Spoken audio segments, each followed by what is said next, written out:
आप देख रहे हैं मेट्रो दिनांक टीवी न्यूज। आइए देखते हैं आज की खास खबर। वन विभाग के अंतर्गत बसे लोगों को दिलासा, नहीं टूटेंगे एक भी पात्र घर। पूर्व सांसद और शिवसेना प्रवक्ता संजय निरुपम का बयान। संजय गांधी राष्ट्रीय उद्यान में बसे लोगों को उनके हक का घर दो, फिर करो तोड़क कार्रवाई। वन विभाग का खेल, पहले पैसा लेकर घर बनवाते हैं, फिर खुद गिराते हैं। मुंबई संजय गांधी नेशनल पार्क स्थित वन विभाग की जमीन का लफड़ा गर्माता ही जा रहा है, क्योंकि दशकों से यहाँ रह रहे लोगों के सिर पर हमेशा एक तलवार लटकती रहती है, तोड़क कार्रवाई की तलवार।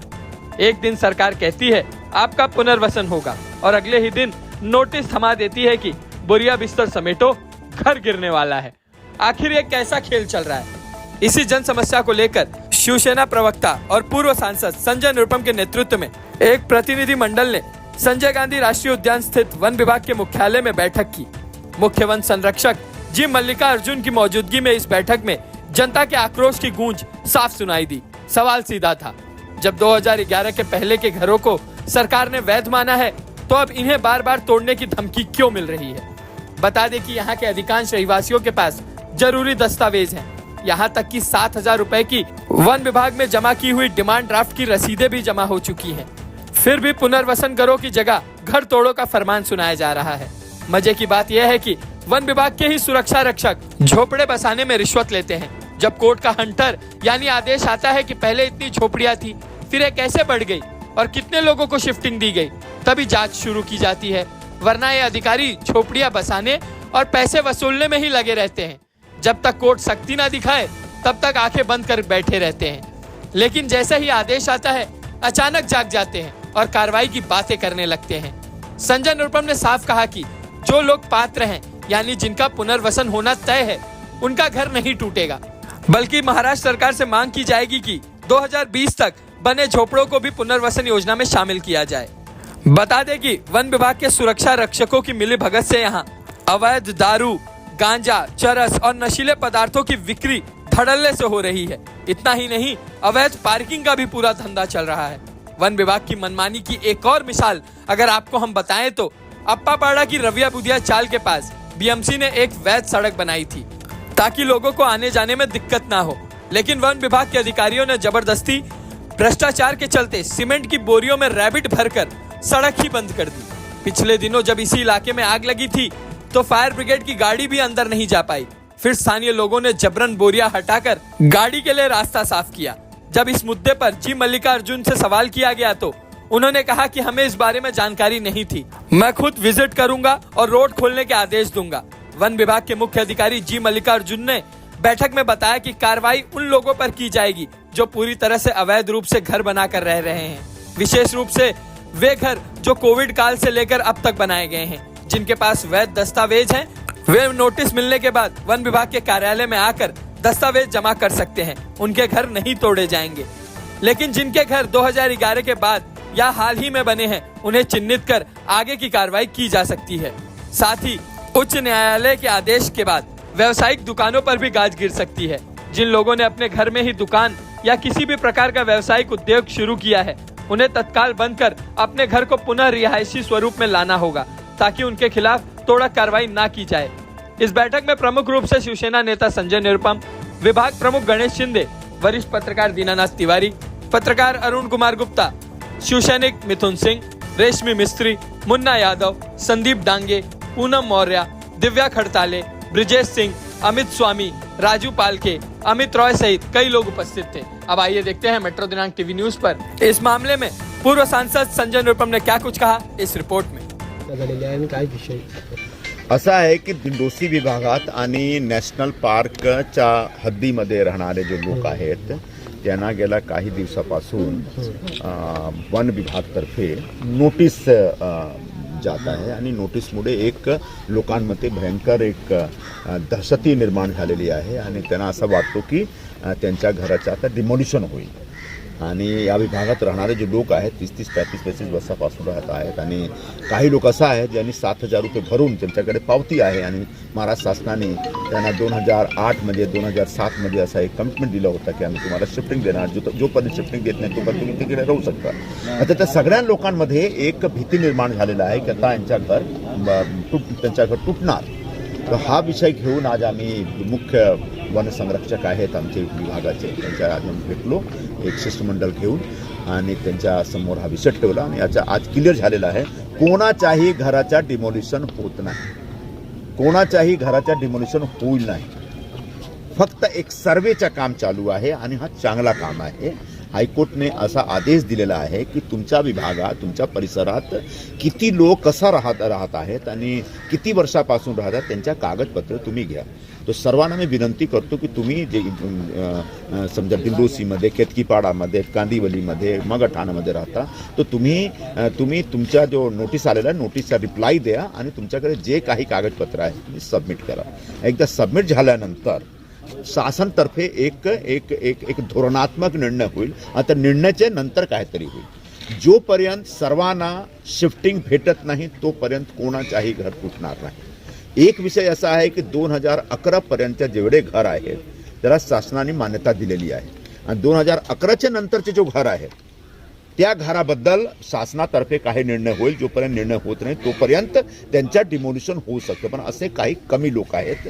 बहुतेक कोविडच्या दरम्यान 2020 आणि 2023मध्ये काही लोकांनी असं घर बांधलेलं आहे. जर त्यांच्याकडे पुरावा आहे ते त्यांना आम्ही संरक्षण देऊ शकतो, नाही तर पुरावा नाही तो मुश्किल. ठीक आहे सर, मनोज जरांगे यांनी एक इशारा दिलेला आहे, मुंबईत येऊन आंदोलन करणार आहे. सध्या वेळ आणि दिवस ठरलेला नाही, यावर तुम्ही कसं पाहत आहेत? आम्ही काय सांगू, इकडे आमच्या मुंबईमध्ये काही जास्ती मराठा गैर मराठामध्ये काही विवाद नाही आहे, काय वाद नाही आहे. आम्ही सगळे बरोबर राहतो. तो याच्यासाठी तुम्ही जिकडे आंदोलन करता तिकडे करा, मुंबईला सोडा. पण मुंबईत येऊन हलणार नाही असंही सुद्धा त्यांनी हे इशारा केलेला आहे. प्रश्न पूर्ण होईल. मुंबई येण्याची काही गरज नाही आहे आणि ज्या त्यांचा जो विषय आहे त्या विषयावर शासनतर्फे एक पूर्ण लक्ष आहे. कारण असं आहे की मराठा जो समाज आहे त्यांना आरक्षण भेटला पाहिजे, हा आम्ही सर्वांची एक आहे, एक अशी मान्यता आहे. पण तो कसं द्यायचा हा एक मोठा प्रश्न आहे. ते सांगतात की तो ओबीसीच्या प्रवर्गातून द्या, तो ओबीसीचे लोक हे ॲक्सेप्ट करत नाही. तो शासनातर्फे एक मोठा चॅलेंज आहे आणि हे चॅलेंज स्वीकारून शासनातर्फे एक निर्णय होईल आणि आम्ही जो मराठा बांधव आहेत आमचे त्यांच्याबरोबर आम्ही उभे राहणार आणि त्यांना न्याय भेटेल असं आम्ही गवाही देतो. सर एक मिनिट मराठी कंप्लीट. सर, दिल्लीमध्ये वोटिंग आहे आणि मोदीजी आज कुंभस्नानाला गेलेले, ते विरोधकांना काही त्याच्यावरती प्रश्न निर्माण करण्यात आले होते, त्याबद्दल आज एक महत्त्वाचा दिवस आहे. म्हणजे महाकुंभमध्ये 5 फेब्रुवारी म्हणजे एक शाही स्नानचा दिवस आहे. या दिवसच्या एक संधी घेऊन आमचे पंतप्रधान तिकडे गेलेले आहेत आणि जो आमचे विरोधी आहेत त्यांच्या पोटात काहीतरी प्रॉब्लेम होत आहे, तर त्यांची प्रॉब्लेम आहे. कधीही आता काल एका खासदाराने सांगितलं की जे जात आहेत ते जो डुबकी मार के वहीं मर जाओ तुमको मोक्ष मिलेगा. ये जो महाकुंभच्या विरोधात जो एक लोकांतर्फे जो एक प्रचार चालू आहे हा बडा दुर्दैव आहे आणि असा प्रचार नाही झाला पाहिजे. बाकी दुसरे धर्मचे जो आयोजन होते त्याच्या विरोधात काही कोणी बोलू शकत नाही. पण आमच्या हिंदू धर्माचा जे काही उत्सव असतो, सण असतो आणि महाकुंभ सारखा एक मोठा कार्यक्रम असतो त्याच्या विरोधात जे बोलतात ना ते चुकीच्या गोष्टी करतात. दिल्लीमध्ये निवडणुकी एक विषय आहे पण महाकुंभ एक दुसरा विषय आहे. महाकुंभ दिल्लीमध्ये निवडणूक आज होत आहे, महाकुंभ 1000-2000 वर्षापासून चालू आहे. याला तुम्ही दिल्ली निवडणुकीचे जोडू नका. सर, एक शेवटचा प्रश्न. अभिनेते राहुल सोलापूरकरांनी यांनी छत्रपती शिवाजी महाराजांच्या आग्र्याहून सुटक्याच्या प्रसंगाबद्दल आक्षेप विधान केलेला आहे, यावर तुम्ही कसं पाहत आहे? सध्या राजकीय टीका अनेक होत आहेत. अभिनेते राहुल सोलापूरकर यांनी ते तथ्याने असं त्यांच्याकडनं काहीतरी अभिनेते राहुल सोलापूरकर त्यांची सुटका झाली. आग्र्यावर जे शिवाजी महाराजांची सुटका होती तशातले अरे तो इतिहासचा सब्जेक्ट आहे, राहू दे. बता कसं काय सुटका झाली जाते. आता वर्तमान की चर्चा करो बाबा. नेशनल पार्क के परिसर में बड़े पैमाने पर मेरे ख्याल से 30,000 से ज़्यादा लोग रहते हैं, फैमिली रहते हैं. यहाँ पर आदिवासी समाज के लोग रहते हैं, गैर आदिवासी लोग रहते हैं. यहाँ पर 40-40, 50-50 साल से लोग रहते हैं और सरकार की तरफ से संरक्षण दिया हुआ है सबको. ऐसे में हाईकोर्ट का एक ऑर्डर आता है, उस ऑर्डर के दबाव में आकर के वन विभाग की तरफ से सबको नोटिस भेजी गई है. उस नोटिस की वजह से अचानक इस प्रकार का एक दहशत निर्माण कर दिया गया है हमारे क्षेत्र में कि सभी का घर तोड़ने वाले हैं लोग. और सबका डिमोलिशन होने वाला है। तो उसी विषय को लेकर के आज हम वहाँ के जो हमारे साथी हैं उनका एक शिष्टमंडल लेकर के मुख्य वन संरक्षक जो अधिकारी हैं उनसे आज मिलने आए थे और उनके सामने हमने विषय रखा और उन्हें स्पष्ट कर दिया है कि किसी का डिमोलिशन नहीं होने जा रहा है। अभी फिलहाल सिर्फ सर्वे हो रहा है कि जो भी लोग रहते हैं उनके पास कागज पत्र क्या है, उनके पास दस्तावेज क्या है। तो हमारे जितने भी दिलडोशी में रहने वाले लोगों से मैं यही निवेदन करूंगा कि अफवाह फैलाने वालों के बातों में मत आइए, आपका कोई घर टूटने नहीं जा रहा है। हाँ, जो दुकानें हैं उन दुकानों को तोड़ने का इनका एक ऑर्डर है, क्योंकि हाईकोर्ट में इन्हें साथ कमिटमेंट दे रखा है। तो दुकान अलग हो गया, कमर्शियल अलग हो गया, लेकिन घर एक अलग विषय है। तो सभी के घरों को संरक्षण दिया जा रहा है। जिन्होंने 7,000 रुपए भर करके पावती लिए हाथ में, उनके खिलाफ कोई एक्शन नहीं होगा। जिनके पास राशन कार्ड है उनके खिलाफ कोई एक्शन नहीं होगा। हाँ, जो 2011 के बाद खासकर कोविड के दरमियान जिनने घर बनाया है उनके खिलाफ एक्शन हो सकता है, लेकिन उनके पास भी अगर कोई पुरावा पहले का है तो उस पुरावा के आधार पर, सबूत के आधार पर वो भी बच सकते हैं। फिलहाल डिमोलिशन की कोई ऐसी स्थिति नहीं है और लोगों को जो डराया धमकाया जा रहा है इस चक्कर में, वहां पर तो बड़े बड़े माफिया हैं, कोई बीज माफिया है, कोई पानी माफिया, इसी में लोगों का घर बचाने के लिए लोगों से पैसा वसूलना भी शुरू कर देंगे सब। तो ऐसे लोगों को इस धमकी में नहीं आनी है, अफरा तफरी में नहीं आना है, कहीं कोई एक्शन नहीं होने जा रहा है। हमने मांग भी किया और उनकी तरफ से एक इस तरह का उनको आश्वासन भी मिला। सर, मोदी जी जिस प्रकार से सर दिल्ली कुंभ गए हैं उसके बारे में क्या कहना है? लोग विवादित कर रहे हैं। बहुत अच्छी बात है। मोदी जी ने आज जो कुंभ में स्नान किया है वो आज का पवित्र दिन है। उस पवित्र दिन का फायदा उठाते हुए, उसका संधि लेते हुए उन्होंने स्नान किया है। भगवान करें उनको इस कुंभ स्नान से बहुत आशीर्वाद प्राप्त हो और जो देश का नेतृत्व कर रहे हैं उस नेतृत्व करने में उनको और भी कामयाबी मिले और हिंदुस्तान को हर क्षेत्र में सफलता प्राप्त कराने में उनको कामयाबी मिले। सर, दिल्ली में वोटिंग में जिस प्रकार से कांग्रेस दिखाई दे रही है, क्या कहना है? दिल्ली में वोटिंग चालू है जिस प्रकार दिल्ली के इलेक्शन को किस तरीके से देखते हैं? और दिल्ली के इलेक्शन में केजरीवाल जी का तंबू उखड़ने वाला है और कांग्रेस पार्टी जो इतना फाय फाय कर रही है, मुझे नहीं लगता कि जीरो से आगे बढ़ पाएंगे और सरकार वहां पर भारतीय जनता पार्टी की बन सकती है, ऐसा हमको अंदाज मिल रहा है। सर, वन क्षेत्र में अभी आज करीब 450 जो दुकानदार हैं वो 3 दिन के स्ट्राइक पे गए हुए हैं। उनके लिए संजय निरुपम क्या पहल करने वाले हैं? दुकानदारों के लिए तो खड़ा होना बड़ा मुश्किल हो जाएगा, इसलिए कि हम मानवीयता के आधार पर उन लोगों के लिए खड़े हैं जिनके घर है और जिस तरह के लोग घर में रहते हैं, कोई ताड़पत्री के अंदर, कोई एक एस्बेस्टस का घर बना करके रह रहा है। तो ऐसे लोगों का घर देख करके हमको शर्म आती है, अपने आप पे शर्म आती है कि आज देश को आज़ादी मिले 75 साल हो गए लेकिन गरीबों को अभी तक हम घर नहीं दे पाए हैं। और ऐसे में अगर कोई गरीब मजबूरी में वहां घर में रह रहा है तो उसको उजाड़ने का अधिकार किसी को नहीं। तो घर बचाने के लिए हम तैयार हैं, लेकिन दुकानदारों के लिए चूंकि हाईकोर्ट का भी ऑर्डर है, इन्हें भी कमिटमेंट दे दिया है, तो इसलिए दुकानों को संभालना बड़ा मुश्किल हो जाएगा। सर, ये मामला केंद्र सरकार से होते हुए आप भी 5 साल तक सांसद रहे हैं, तो आपने उसमें क्या किया था और ये मामला आज तक क्यों पहुंचा? पार्लियामेंट में नेशनल पार्क में रहने वाले जो आदिवासी समाज के लोग हैं उसके ऊपर 3 या 4 बार भाषण हुआ, चारों बार मैंने ही भाषण दिया था। और हमेशा सरकार का ध्यान आकर्षित करने की कोशिश की, लेकिन इतना बता दूं आपको, इसका सेंट्रल गवर्नमेंट से कोई लेना देना नहीं है, राज्य सरकार का विषय है और राज्य सरकार इस विषय को लेकर हाईकोर्ट में बहुत अच्छे ढंग से सभी लोगों के घर को बचाने के लिए लड़ाई लड़ रही है। सर, एक आखिरी सवाल है, जो लोग रह रहे हैं, आप भी ये कह रहे हैं कि उनको घर मिलेगा कि नहीं मिलेगा, तोड़ेंगे? मैं उसका रास्ता बताता हूं। जब फडणवीस जी पिछली बार मुख्यमंत्री थे तब इस प्रकार का इंतजाम किया गया था कि 2011 तक के घरों को मान्यता दी जाए, उसको अवैध माना जाए। आज 2025 है तो मैं ऐसा चाहूंगा कि सरकार 2020 तक के घरों को बचाने के लिए एक एग्जीक्यूटिव ऑर्डर जारी करे, जीआर जारी करे। उसकी वजह से 2011 के बाद के घरों को भी बचाया जा सकता है, लेकिन सरकार का जब तक निर्णय नहीं आता तब तक आगे इस बारे में कुछ भी नहीं कहा जा सकता। सर, एक आखिरी सवाल है, मनोज जरांगे ने सरकार को एक इशारा दिया है, मुंबई में आके आंदोलन करेंगे बट लेंगे नहीं। आप इस बार सरकार किस तरीके से? मैं मनोज जरांगे पाटिल साहब को इतना ही कहूंगा कि आपकी जो लड़ाई चल रही है आप उधर ही लड़िए ना, इधर काहे के लिए हम लोग को तंग करने आ रहे हैं। मुंबई में ऐसा कोई मराठा गैर मराठा कोई विवाद है नहीं। हाँ, जहां तक मराठा नौजवानों को आरक्षण देने की बात है वो एक बहुत ही वैलिड प्रश्न है, सही प्रश्न है। उस प्रश्न को लेकर के सरकार गंभीर है, चिंतित है। आने वाले दिनों में मराठा नौजवानों को आरक्षण मिले ताकि उनके जीवन में सुख मिले, ताकि उनको पहले का बाउंड्री किया हुआ था, उसको भी काट के निकाल लेगा फॉरेस्ट की तरफ से। कौन लेगा? फॉरेस्ट नहीं काट के निकाला, जाली? हाँ, पूरा बाउंड्री निकाल दिया। वो कहाँ पे जाली थी? कहाँ बाउंड्री? मेरे घर के सामने पूरी जाली होगी ना। दत्त मंदिर का साहब, दत्त मंदिर के साइड दत्त मंदिर की तरफ तक पूरा बाउंड्री था। अम्बेडकर नगर में रहते हैं, 36 वहीं पैदा हो गए 36 साल की उम्र में।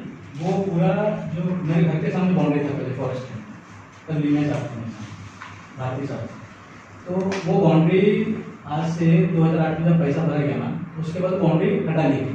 अब किस रीजन से हटा लेगी? अगर हमारा मार्केशन था, हमारा डिमार्केशन की मेरी फॉरेस्ट लैंड है, उसको निकालना नहीं चाहता, बाय लीगली आपकी टीम आके वहाँ पे पूरा वो डेमोलेशन करके लेके गई अपनी जो बाउंड्री थी। ये हुआ कि हम नया बाउंड्री स्ट्रक्चर करेंगे तो विद्या चौक हम ऑडिट करेंगे, हम सर्वे करेंगे, हमारा कौन सा बाउंड्री है, एफिडेंशियल ट्रस्ट से लेना देना क्या है, कैसा है, वो डिमार्केशन आज तक नहीं करा। उसका रीजन ये हुआ कि आज वहाँ पे इंक्रोचमेंट बढ़े। अभी आग लगी 22 मार्च 2022 को, 12 मार्च को आग लगने के बाद आपके पूरा एक प्रॉपर लैंड था, वैकेंट था आपके पास, कंप्लीट वैकेंट था। महाराष्ट्र अधिवेशन में आशीष शेलार जी ने, मुख्यमंत्री जी ने इस बात को क्लियर किया कि वहाँ के लोगों को सर्वे कीजिए, उनको ताबड़तोड़ चाबी देकर चेक कीजिए। ये आपके पास प्लॉट, एक बड़ा प्लॉट वैकेंट था। आज हमें टेंशन है ना, एक आदमी तोड़ में आएगा तो 10 लोगों का नुकसान होगा।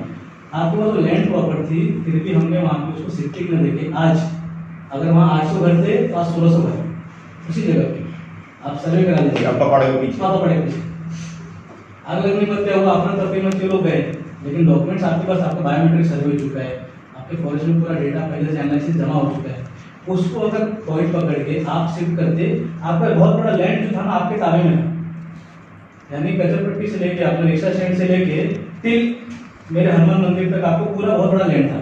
नीचे का मुन्ना भाई रहते हैं, पूरा खाली हो गया, उनसे लेके बहुत बड़ा लैंड था, आपको वैकेंट था, आपको बाउंड्री लगा के शिफ्ट देना था।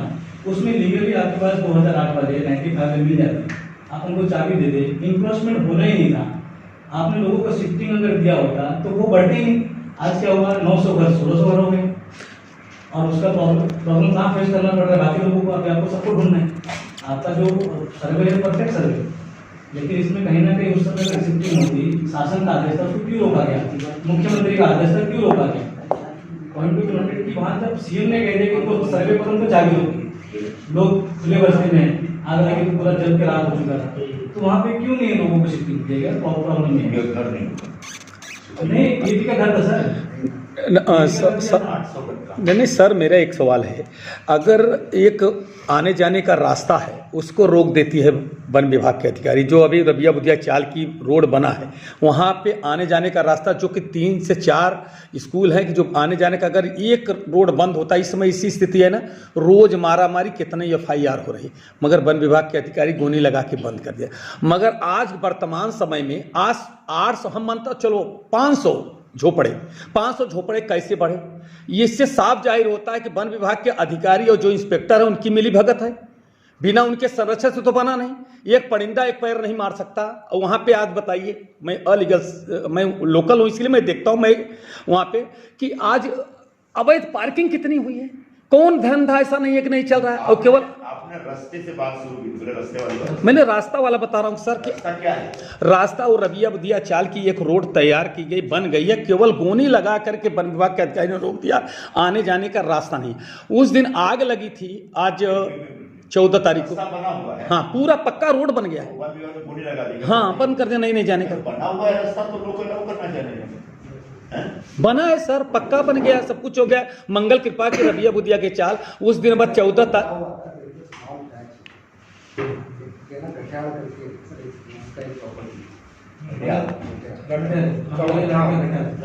उसका जो उसका एक लैंड केस चल रहा था, उन्होंने स्टे लेके आया, वो क्या हो गया था बीच में, वो पता नहीं सर, वो लोकल में इसको भी चेंजेस होते रहते हैं। उन्होंने ऐसा लिखे गया, मेरा प्रॉपर्टी में BMC ने रोड बनाया, वो कोर्ट में लिख गया, तो कोर्ट ने बोला जब तक इनका फाइनल हियरिंग नहीं होता, डिस्प्यूट क्लियर नहीं होता, वहाँ पर रोड मत बनाना, इतना गैप अभी रोड बनाना ताकि वहाँ पहले पेवर ब्लॉक लगाया था, इसमें पेवर ब्लॉक निकाल दिया, तो सीमेंट कंक्रीट रोड बनाने के लिए जा रहे थे, तो ऐसा रोड का इशू था। इसीलिए हमने बोला कि जैसा था वैसा पेवर ब्लॉक लगा, उसी ऐसा करके आप यूज़ करो बोला था। नहीं सर, वहाँ की जो आप पेवर बाल के आनंद नगर की बात कर रहे हैं, मैं जहाँ रबिया बुदिया चाल की बात कर रहा हूँ ना, मंगल के पास ठीक सर बना, वहाँ पे कोई पेवर बाल नहीं लगाया गया थे, रोड निकाल दिया गया। आप कभी एक बार मेरी हाथ जोड़कर आपसे पर्सनल एक नागरिक होने के नाते मैं आपसे बात कर रहा हूँ कि एक बार विजिट कीजिए प्लीज़ सर। आप वहाँ की आपका इशू जो है ना, हाँ वो हमारा नजर तक आया, हमारा पास आया नहीं। हाँ अच्छा, मांगता हूँ तो मैं एक कॉपी भी, आनंद नगर का है। हाँ हाँ, आप जो आनंद नगर की तीन मांगे इनके सामने रखनी है। जी। पहली बात कि कोई डिमोलिशन ड्राइव नहीं होना चाहिए। दूसरी बात, प्रॉपर सर्वे करिए, कोई दिक्कत नहीं है। सारे लोग जो आपने नोटिस दी है उसको सही टाइम दीजिए, सही कागज पत्र लेके आएंगे। तीसरी बात, जो बाउंड्री लाइन बनाने की बात हाईकोर्ट कह रहा है, बिल्कुल बनाइए, लेकिन उससे पहले आपको एक डिमार्केशन यानी सर्वे करना पड़ेगा कि कौन सा लैंड, कितना लैंड फॉरेस्ट डिपार्टमेंट, कितना लैंड फॉरेस्ट डिपार्टमेंट से बाहर है। जी। एक बार डिमार्केशन हो जाए बेशक आपको करना चाहिए। जी। और आखिरी बात जो है कि जो तीन अलग अलग कैटेगरी के लोग हैं उनके बारे में गवर्नमेंट को एक पॉलिसी बनानी चाहिए। एक को शिफ्टिंग दे दिया और कहाँ दे दी है, और एक बार शिफ्टिंग का अरेंजमेंट हो जाए तो उनको शिफ्टिंग देगा, पूरा डिमोलिश करके सब खाली कर दीजिए, कोई दिक्कत यही होना चाहिए ना। जी। और कुछ तो बताइए। सामने बोला ना, बीच में जगह खाली थी, चांदोली लोग गए थे, तो वो लोग ऊपर के जो लोग थे ना साहब, तो शिंदे साहब थे ऑफिसर अपने, उनके साइन से उनको नीचे शिफ्टिंग दिया गया था। वो जगह तभी भरी गई थी, नहीं बनाई नहीं, ऐसा हुआ था, क्योंकि ऊपर अलग अलग जगह पे थे ना, तो वहाँ से उनके रास्ते में ठीक जाएगी थी। वही सर आपने जो बताया, हमारा फिलहाल एक तो नोटिस दिया, और नोटिस के पढ़ के भी देख सकते हो, एक डेट दिया है, आपके जो डॉक्युमेंट्स है ज्यांच्याकडे कागदपत्र नसतील, आता तुम्ही काय बोलू, आपने क्या बताया कि जिनके पास डॉक्यूमेंट्स रहेंगे वो लीगल है, जिनके लोगों के पास डॉक्यूमेंट्स है ही नहीं, वो लोग कहाँ पे जाएंगे? डॉक्यूमेंट नहीं हो तो वहाँ का रहवासी नहीं है ना, आप नहीं है, वहाँ का रहवासी नहीं है ना। मतलब कितने लोग, हमें तो लीगल तो वहाँ पे डॉक्यूमेंट्स सिर्फ अभी पुरावा जमा करने का काम हो रहा है। ये क्रांति नगर में लोगों को बता दिया, आए बाबा मत ये भैया घर तोड़ने आ रहे हैं, क्या पैसे भरायची काय तारीख निघणार आहे? पैसे भरायचं तो साईड संपलं. पैसे भरते म्हणजे संपलं समजलं आता? आमचे एक थोडीशी विनंती आहे की आता हे तुम्ही सगळं करताय, त्या गोष्टीला वर्ष आहे, 2 वर्ष आहे, 3 वर्ष आहे, 4 वर्ष आहे, माहीत नाही. पण त्या तोपर्यंत तिथे जे तुम्ही आता मान्यता देताय की तिथे स्थानिक लोक आहेत, राहत आहेत, त्यांना सोयीसुविधा, त्या मूलभूत सोयीसुविधा आहेत त्या मिळाल्या पाहिजे. त्यासाठी तुम्ही आम्हाला मार्ग सांगा. मी त्यांना साहेबांसोबत मी चर्चा करतो, साहेबांना सुद्धा मी एक रस्ता प्लीज त्या आमची अगदी हा तर विनंती असेल. हा मुद्दा लय महत्वाचा आहे. शाळेत जाणारी मुलं आहेत, त्यांना लाईटीची सुविधा, ही लाईट पाणी हे तर भेटलं पाहिजे. इसलिए नहीं मिल रहा है. 2003 में हाईकोर्ट का डायरेक्शन है जो एनक्रोचर्स को कोई भी मूलभूत सुविधा नहीं देना है, कोई सिविल कन्वेंशन हाल में एक नया ऑर्डर आया ना, 2003 में था सर, वो हाईकोर्ट का ऑर्डर था, उसी को लेकर हमें चल रहा है. जैसे आपने अभी सुप्रीम कोर्ट का जो ऑर्डर बताया, जो देने वाला जो अथॉरिटीज है, दे should go with this order. Supreme court, high court का 2003 का ऑर्डर है, सुप्रीम कोर्ट का उन्होंने 2017, 18, 19 उन्होंने ये ऑर्डर लेके they should go to the court and get it clarified. We don't have any issues with that. High court मुझे लगता है सुप्रीम कोर्ट का ऑर्डर के बाद हाई कोर्ट जाने की जरूरत थी, क्योंकि इसके बारे में क्या होता है अभी लास्ट 2017-18 में ये एलएनजेडी का ओपिनियन में चला गया. इसके ओपिनियन वो क्या हुआ था, उसमें एक गवर्नमेंट का पॉलिसी, स्टेट गवर्नमेंट का, जो मांगता है उनको इलेक्ट्रिक मीटर देना पॉलिसी है. वो मुद्दा लेकर उन्होंने बोला कि हमारा पॉलिसी है, हमारा लेजिस्लेचर में पास किया हुआ पॉलिसी, हम उसको इम्प्लीमेंट करेंगे. देन वो ये मुद्दा आया, लेकिन हाईकोर्ट ने उस टाइम सिविल कम्युनिटीज नहीं देना है. देन वो एलएनजेडी को ओपिनियन पे गए, एलएनजेडी ने हाईकोर्ट का ऑर्डर को अपील किया.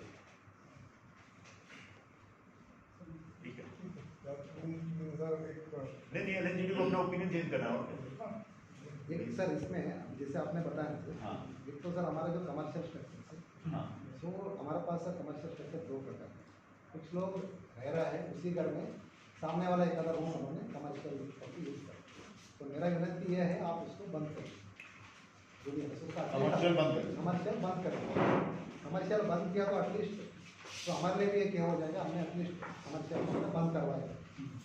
सेकेंड जो है सर, अभी जैसे मैंने जो पॉइंट्स जो बताया, जो 4000 पॉइंट बताया, हाँ सर, जो उसका जो बाद में जो आया है पॉइंट्स, उसका हमने वेरिफिकेशन कर रहा है. तो वेरिफिकेशन करके हमने ऐसा नहीं सर अभी वो पॉइंट हो गया, हमने फोटो ले लिया, मैं फोटो ऐसा नहीं किया. उनसे भी अगेन उनको अपॉर्चुनिटी देंगे, उसको रिकॉर्ड वेरीफाई करेंगे. उसका बाद ही हम चाहे तो पूरा मैं लिस्ट करके रखूँगा, सारे जो लोक प्रतिनिधि हैं उनको मैं उनका सामने भी मैं दिखा दूँगा ताल को, तो मैं वो बता के मैं तोड़ना चाहूँगा. ये दूसरा है. तीसरा जो है, हमने जो बाकी एक नोटिस है, सबको सारा सकट नोटिस जो दे रहा है, उस नोटिस में हमने लिखा है आपका पास जो पुरावा जो है, पुरावा हमको साझा कर, आप वो पुरावा साझा कर लीजिए, देन हमारे लिए भी आसान हो जाएगा. और कोई किसी को भी अन्याय नहीं हो। और लास्ट मेरा एक ही विनती किया, नया लोगों को बहाना मत दीजिए। Thank you. ठीक है, क्योंकि नया लोगों का बहाना देंगे तो उनका वजह से जो पुराना जो जिसको एंटरटेनमेंट है उनको तकलीफ हो जाए। क्योंकि आप जो बता रहे थे जैसे हमारा जो कर्मचारी उसमें है ना माल प्रैक्टिस करते होंगे, ये सारा सही है सर। इसीलिए मैंने बताया कि सर को मैंने उसी टाइम बताया बहुत काफी। जैसे हमारा इसमें ना जैसे मेरा जैसे जो मैं भी इधर आता हूँ, मैं 3-4 साल में चले जाता हूँ। जी सर। जैसे मेरा गार्ड भी वहाँ लोकल 3 साल में चले जाता है, वो पूछा तो वही बोलता सर मैं आने से पहले था। इसलिए उसको हमने रोकने के लिए हमने सेटेलाइट बेस्ड मॉनिटरिंग सिस्टम को हमने जो डेवलप की, ताकि वो भी उनको ये नहीं बोल पाएगा मुझे आके ऐसा नहीं बोल पाएंगे सर नहीं ये पुराना है। जिस पीरियड में बना पता चल जाएगा, उस पीरियड में कौन नौकरी करता था तो उसको अपने को रिस्पॉन्सिबल इसीलिए हमने उसी के ऊपर डालना चाहिए तेरे रहते हुए।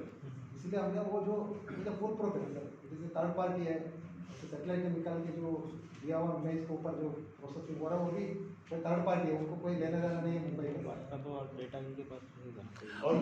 मगर सर वो जो आने जाने की व्यवस्था है, रास्ता है, वो आपके शासनकाल में आने जाने की मानवता के नाते भी एक होता है और एक मूल विश्वविद्यालय वहाँ थोड़ा सा ठोके सर मंगता हो तो रबिया बुधिया चाल मंगल कृपा बिल्डिंग के ठीक सामने जो जहाँ पे आपके इलेक्शन के समय लिट्टी भाटा चोखा का कार्यक्रम हुआ था, जिसमें भरटकर रहते हैं, 2 नगर सेवक जिसमें रहते हैं, वो आने जाने का रास्ता वैभव भरटकर आत्माराम चाचे 2 नगर सेवक जिस बिल्डिंग में रहते वो बिल्डिंग का रास्ता बना हुआ। जहाँ पे पहले 2 चौल थे वो चौल को डिमोलिश किया है और अभी वहाँ से रास्ता बना है। हाँ, पहले चौल था। बीएमसी ने किया, बीएमसी ने सबको शिफ्टिंग दे दी, बाकी सबको शिफ्टिंग में भी दे दिया है। 2 नगर सेवक और कोई है विषय और कोई आप लोगों को बिना कुछ सवाल है?